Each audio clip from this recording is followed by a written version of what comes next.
नारायणं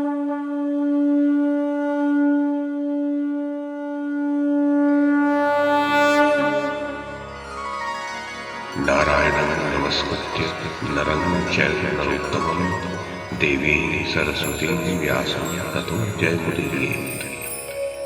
ओम नमो भगवते वासुदेवाय, ओम नमः पितामहाय, ओम नमः प्रजापतिभ्यः, ओम नमः कृष्णद्वैपायनाय, ओम नमः सर्वविघ्नविनायकेभ्यः।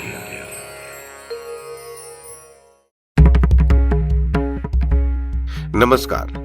महाभारत कथा श्रृंखला में आपका स्वागत है। श्रीमन महर्षि वेद व्यास द्वारा रचित महाकाव्य महाभारत को एक कथा श्रृंखला के रूप में प्रस्तुत करते हुए पिछली कड़ी में मैंने मूल संस्कृत ग्रंथ के प्रथम पर्व, जो आदि पर्व के नाम से प्रसिद्ध है, उसके चौथे उपपर्व पोलोम पर्व में कही गई रुरु और डुंडुब के संवाद की जो कथा है उसे आपको सुनाया था। जैसा मैंने पिछली कड़ी में बताया था, पोलोम पर्व के बाद आता है आस्तीक पर्व।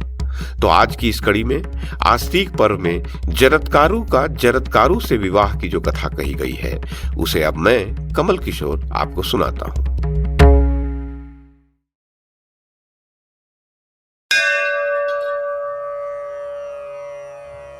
शौनक जी ने पूछा, सूत नंदन उग्रश्रवा जी, जन्मेजय ने किस कारण से सर्प सत्र द्वारा सर्पों का अंत किया? यह प्रसंग मुझसे कहिए।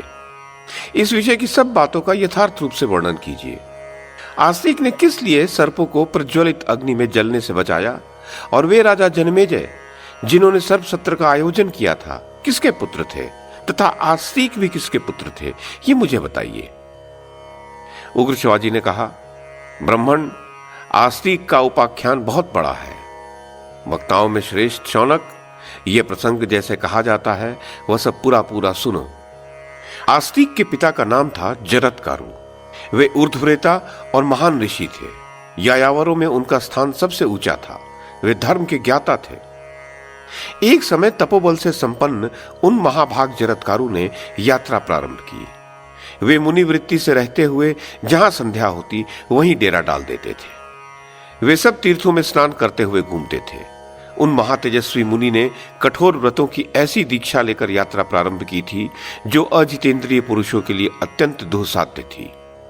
वे कभी वायु पीकर रहते और कभी भोजन का सर्वथा त्याग करके अपने शरीर को सुखाते रहते थे। उन महर्षि ने निद्रा पर भी विजय प्राप्त कर ली थी, अतः उनकी पलक नहीं लगती थी। इधर उधर विचरण करते हुए वे प्रज्वलित अग्नि के समान तेजस्वी जान पड़ते थे। घूमते घूमते किसी समय उन्होंने अपने पितामहों को देखा, जो ऊपर को पैर और नीचे को सिर किए एक विशाल गड्ढे में लटक रहे थे। उन्हें देखते ही जरत्कारु ने उनसे पूछा, आप लोग कौन हैं जो इस गड्ढे में नीचे को मुख किए लटक रहे हैं, वीरण स्तंभ को पकड़कर? दर्शकों को मैं बता दूं, वीरण स्तंभ कहते हैं खस के गुच्छे को।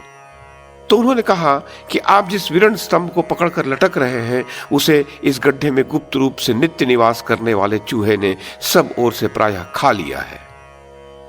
दर्शकों को मैं बता दूं कि यहां जो बिंब प्रयुक्त हुआ है उसके अनुसार यहां भूलोकी गड्ढा है। स्वर्गवासी पितरों को जो नीचे गिरने का भय लगा रहता है उसी को सूचित करने के लिए यह कहा गया है कि उनके पैर ऊपर थे और सिर नीचे। काल ही चूहा है और वंश परंपरा ही वीरण स्तंभ है, अर्थात खस के तिनकों का गुच्छा है। तो पितर बोले, ब्राह्मण, हम लोग कठोर व्रत का पालन करने वाले यायावर नामक मुनि हैं।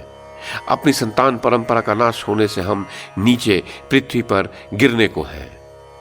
हमारी एक ही संतति बच गई है जिसका नाम है जरत्कारु। हम भाग्यहीनों की वह अभागी संतान केवल तपस्या में ही संलग्न रहती है। वह मूढ़ किसी स्त्री से विवाह ही नहीं करना चाहता कि पुत्र उत्पन्न हो।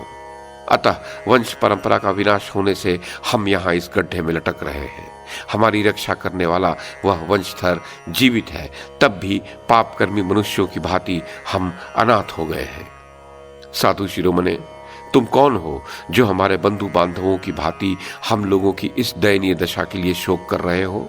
आत्मीय की भांति यहां हमारे पास खड़े हो। हम शोचनीय प्राणियों के लिए तुम क्यों शोकमग्न होते हो? जरत्कारु ने कहा, महात्माओं, आप लोग मेरे ही पितामह और पूर्वज पितृगण हैं। स्वयं मैं ही जरत्कारु हूं। बताइए, आपकी क्या सेवा करूं? पितर बोले, तात, तुम हमारे कुल की संतान परंपरा को बनाए रखने के लिए निरंतर यत्नशील रहकर विवाह के लिए प्रयत्न करो।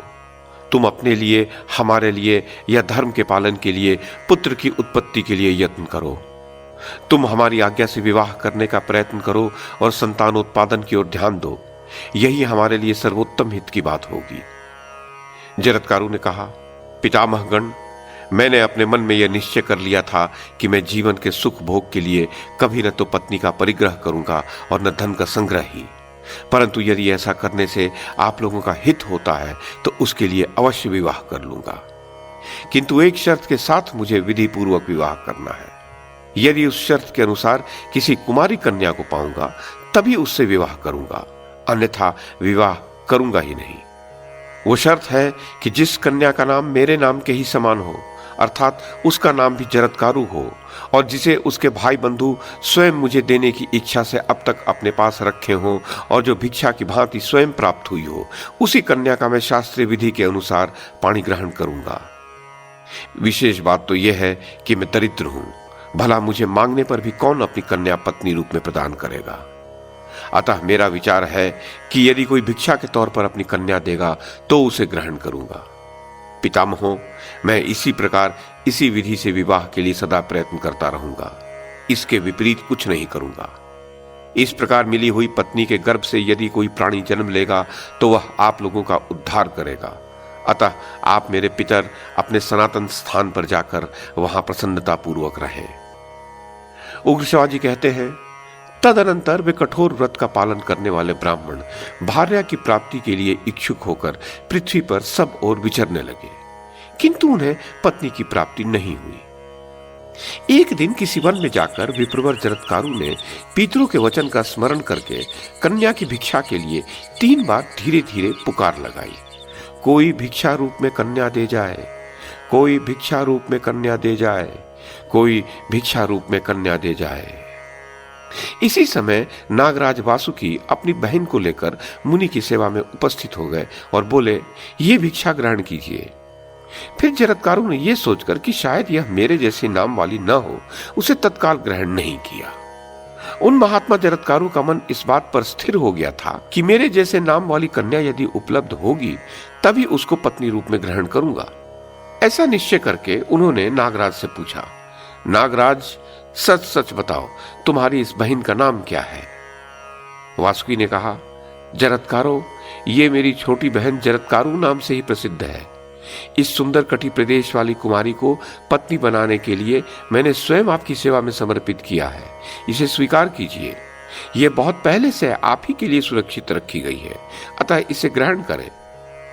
ऐसा कहकर वासुकी ने वह सुंदरी कन्या मुनि को पत्नी रूप में प्रदान की। मुनि ने भी शास्त्रीय विधि के अनुसार उसका पाणी ग्रहण किया। उग्रसेवाजी कहते हैं, ब्रह्मवेत्ताओं में श्रेष्ठ शौनक, पूर्व काल में नाग माता कद्रू ने सर्पों को यह शाप दिया था कि तुम्हें जन्मेजय के यज्ञ में अग्नि भस्म कर डालेगी। उसी श्राप की शांति के लिए नाग प्रवर वासुकी ने सदाचार का पालन करने वाले महात्मा जरत्कारु को अपनी बहन ब्याह दी थी। महामना जरत्कारु ने शास्त्रीय विधि के अनुसार उस नाग कन्या का पाणी ग्रहण किया और उसके गर्भ से आस्तिक नामक पुत्र को जन्म दिया। आस्तिक वेद वेदांगों के पारंगत विद्वान, तपस्वी, महात्मा, सब लोगों के प्रति समान भाव रखने वाले तथा पितृकुल और मातृकुल के भय को दूर करने वाले थे। तदनंतर दीर्घ काल के पश्चात पांडव वंशीय नरेश जनेमेजय ने सर्प सत्र नामक महान यज्ञ का आयोजन किया, ऐसा सुनने में आता है। सर्पों के संहार के लिए आरंभ किए हुए उस सत्र में आकर महातपस्वी आस्तिक ने नागों को मृत्यु से छुड़ाया। उन्होंने मामा तथा मेरे भाइयों को एवं अन्यान्य संबंधों में आने वाले सब नागों को संकट मुक्त किया।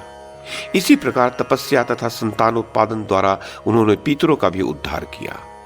भांति भांति के व्रतों और स्वाध्यायों का अनुष्ठान करके वे सब प्रकार के ऋणों से उरीण हो गए। अनेक प्रकार की दक्षिणा वाले यज्ञों का अनुष्ठान करके उन्होंने देवताओं, ब्रह्मचर्य व्रत के पालन से ऋषियों और संतान की उत्पत्ति द्वारा पितरों को तृप्त किया। कठोर व्रत का पालन करने वाले जरत्कारु मुनि पितरों की चिंता का भारी भार उतार कर अपने उन पितामहों के साथ स्वर्गलोक को चले गए।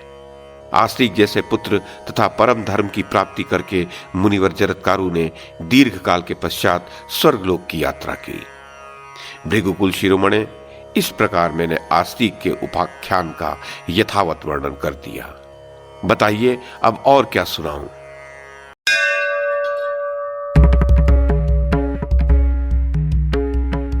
तो ये थी आदि पर्व के 5वें उपपर्व अर्थात आस्तिक पर्व में कही गई जरत्कारु का जरत्कारु से विवाह की कथा।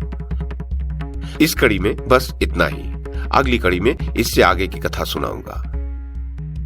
YouTube के माध्यम से महाभारत की कथा को एक श्रृंखला के रूप में प्रस्तुत करने का हमारा यह प्रयास यदि आपको सराहनीय लगा हो तो कृपया इस कड़ी को लाइक और शेयर करें, चैनल को सब्सक्राइब करें और बेल आइकन को दबाएं। साथ में अन्य लोगों को भी देखने के लिए प्रेरित करें। धन्यवाद और नमस्कार।